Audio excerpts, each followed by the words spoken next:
Hi, my name is Malcolm Clemens Young, and I'm the Dean of Grace Cathedral in San Francisco, California. This is my More Good News broadcast for the last week of April.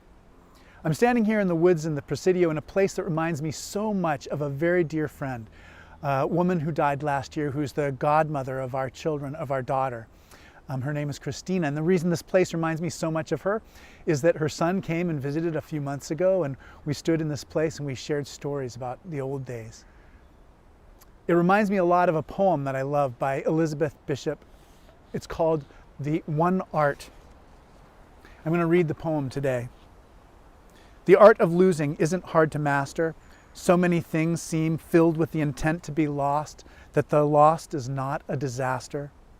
Lose something every day, except the fluster of lost door keys, the hour badly spent. The art of losing isn't hard to master. Then practice losing farther, losing faster, places and names, and where it was you meant to travel. None of these will bring disaster.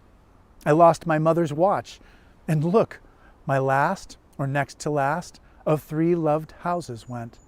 The art of losing isn't hard to master. I lost 2 cities, lovely ones, and vaster. Some realms I owned, 2 rivers, a continent. I missed them, but it wasn't a disaster. Even losing you, the joking voice, a gesture I love, I shan't have lied. It's evident the art of losing's not too hard to master, though it may look like, write it, like disaster.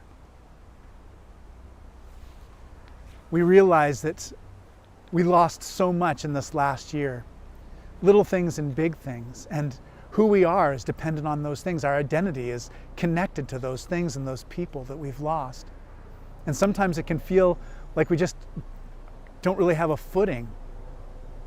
And that's where I like to be reminded that God is with us always, that God is always present with us. God is in the deepest part of our hearts. God is in the world. God is in people that we meet. God is in the work that we do and the love that we share with one another, that God is present to see us through.